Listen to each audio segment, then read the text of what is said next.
सुंदरपुर गांव के सूरज की कहानी कुछ ऐसी थी कि एक ही छत के नीचे दो बेटे रहते थे। एक विरजू जिसके लिए वो घर स्वर्ग था और दूसरा सूरज जिसके लिए वही घर जीते जी नरक बन चुका था।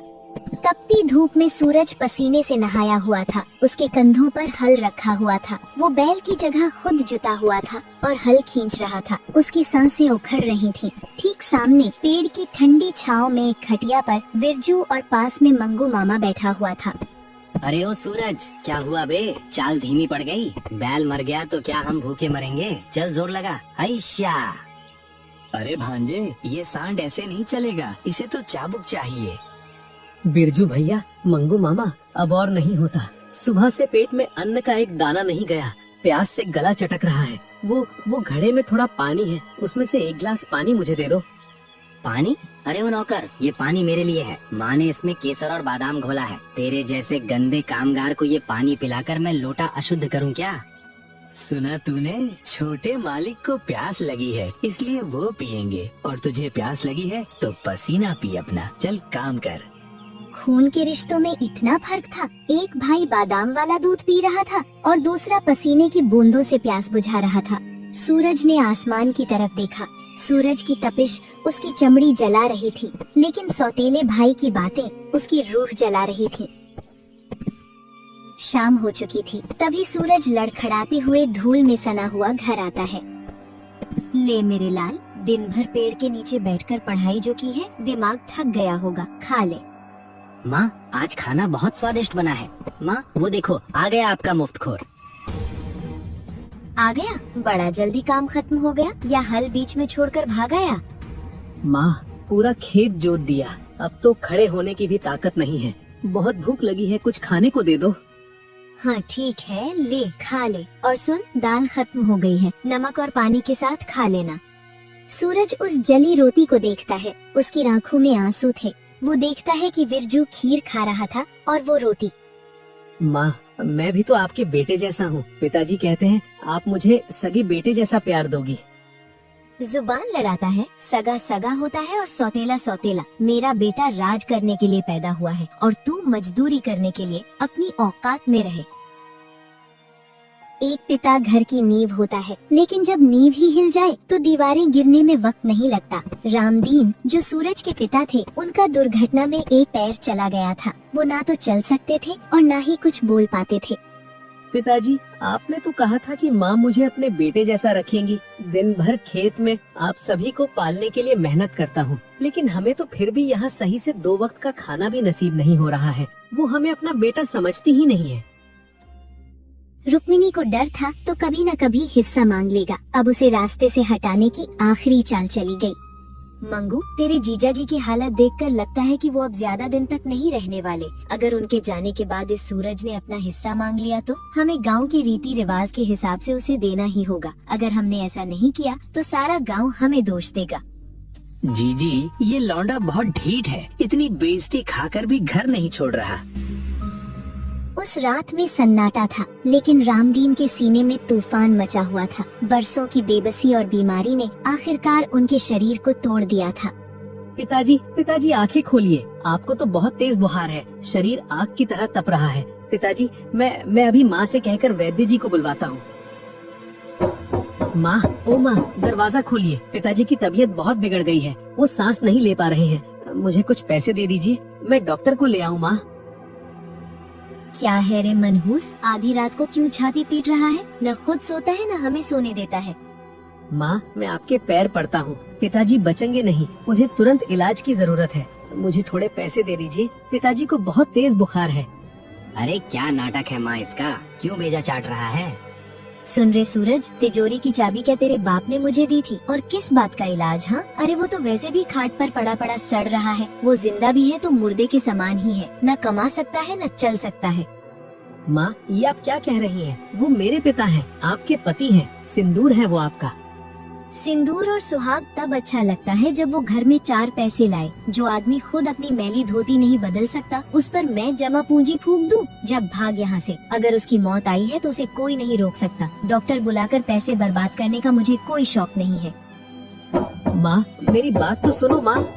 उस बंद दरवाजे ने सूरज को बता दिया था कि पत्थर की मूरत से दया की भीख मांगना बेकार है। वो वापस अपने पिता के पास आया। उस रात सूरज ने अपनी आँखों के सामने अपने भगवान को तिल तिल कर मरते देखा। उसके पास सिर्फ आंसू थे, न दवा थी, न दुआ काम आ रही थी। अगली सुबह सूरज तो उगा, लेकिन रामदीन की आँखों का सूरज हमेशा के लिए डूब चुका था। वो जा चुके थे।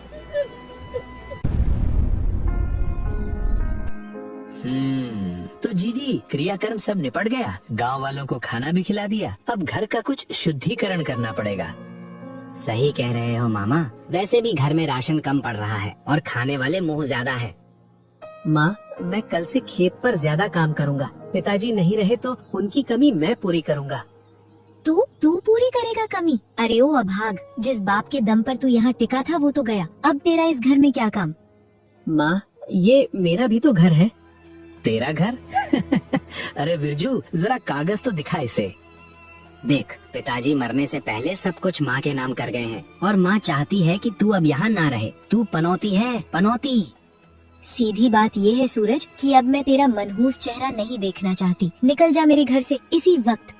माँ, मैं कहाँ जाऊँगा? मेरे पास न पैसा है न कोई ठिकाना। कम से कम मुझे नौकर समझकर ही एक कोने में पड़े रहने दो। नौकर पालने के लिए भी पैसे लगते हैं और तू तो मुफ्त की रोटियां तोड़ने वाला है। चल निकल।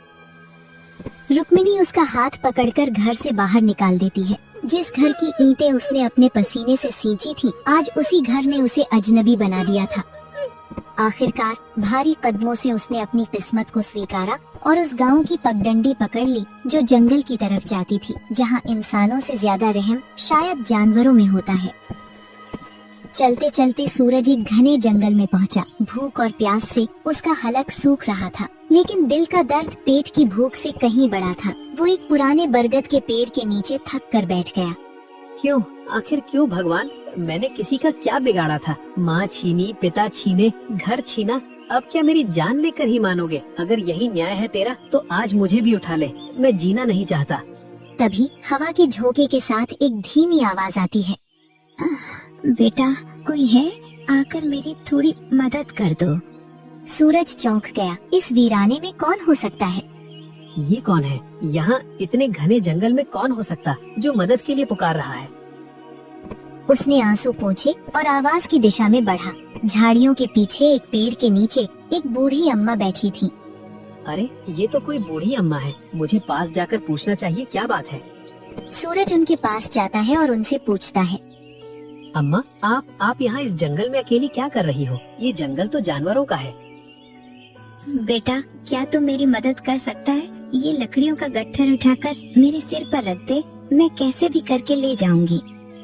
अरे नहीं अम्मा, ये गट्ठर बहुत भारी है। आपकी कमर झुक गई है। इस उम्र में इतना वजन उठाना ठीक नहीं है। लाइए, हटो आप, मैं इसे उठा लेता हूँ। ना बेटा ना, तू क्यों कष्ट करेगा? तू तो खुद थका हारा लग रहा है। तेरी आंखों में तो जैसे वीरानियां छाई हैं। बस मेरे सिर पर रखवा दे, मैं धीरे धीरे ले जाऊंगी। माँ के सिर पर बोझ रखकर कोई बेटा आराम से कैसे चल सकता है अम्मा? और फिर मुझे तो अब भारी बोझ उठाने की आदत हो गई है। आप बस रास्ता बताइए, घर कितनी दूर है? बूढ़ी औरत ने सूरज के चेहरे को गौर से देखा। उस अनजान लड़के की बातों में जो अपनापन था, वो उसे सालों बाद महसूस हुआ था। जुग जुग जियो मेरे लाल, भगवान तेरी झोली खुशियों से भर दे। बस बेटा, यहाँ से कुछ दूरी पर ही मेरी झोपड़ी है। चल, मैं तेरे साथ चलती हूँ। तेरा नाम क्या है बेटा? और तेरे कपड़ों पर इतनी धूल और तेरी आंखों में इतने आंसू, ये बात कुछ हजम नहीं हुई। तू किसी लक्कड़हारे का बेटा तो नहीं लगता?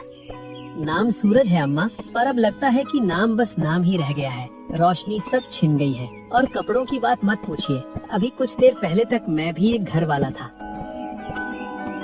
बात करते करते वे एक छोटी सी टूटी फूटी लेकिन साफ सुथरी झोपड़ी के पास पहुंच गए। सूरज ने गट्ठर को आंगन में जोर से पटक दिया। बेटा, मैं अभी पानी लेकर आती हूँ। गला सूख गया होगा तेरा। मैंने व्यर्थ ही तेरा समय बर्बाद कर दिया। तुझे कहीं जाना होगा ना? तेरे घर वाले राह देख रहे होंगे। राह? अम्मा, मेरा अब कोई घर नहीं है जहाँ कोई मेरी राह देखे। मेरा समय अब किसी के लिए कीमती नहीं रहा। ये क्या कह रहा है लल्ला? इतना होनहार और सजीला जवान बेटा और कोई घर नहीं? क्या हुआ तेरे साथ?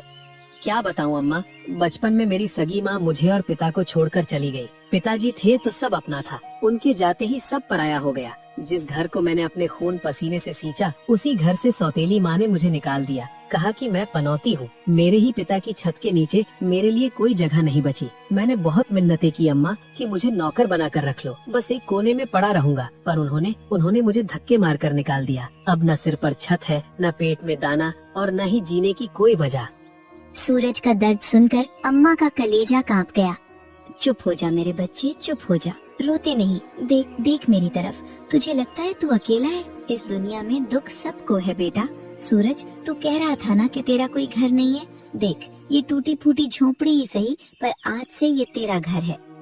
अम्मा, आप मुझे आसरा दोगी? मैं एक अजनबी हूँ और मेरे पास आपको देने के लिए कुछ भी नहीं है। मैं तो खुद एक बोझ हूँ। कैसी बात करता है पगले, तू बोझ नहीं, मेरे बुढ़ापे की लाठी है। बोल, क्या तू इस बेबस बुढ़िया का बेटा बनेगा? क्या मुझे माँ कहकर पुकारेगा? सूरज ने अम्मा की आंखों में देखा। वहाँ वही ममता थी, वही तड़प थी, जिसके लिए वो अपनी सौतेली माँ के सामने गिड़गिड़ा रहा था। जो प्यार उसे अपने घर में नहीं मिला, वो आज इस पराई झोपड़ी में मिल रहा था। अम्मा, मुझे लगा था मेरा सब कुछ लुट गया, लेकिन भगवान ने मुझसे पत्थर की मूरत वाली माँ छीनकर आज साक्षात देवी जैसी माँ दे दी। मैं आपका बेटा बनकर रहूंगा अम्मा, मैं आपकी हर सेवा करूंगा। अब जीने के लिए सूरज को उसका नया आसमान मिल चुका था, लेकिन कहानी अभी खत्म नहीं हुई थी।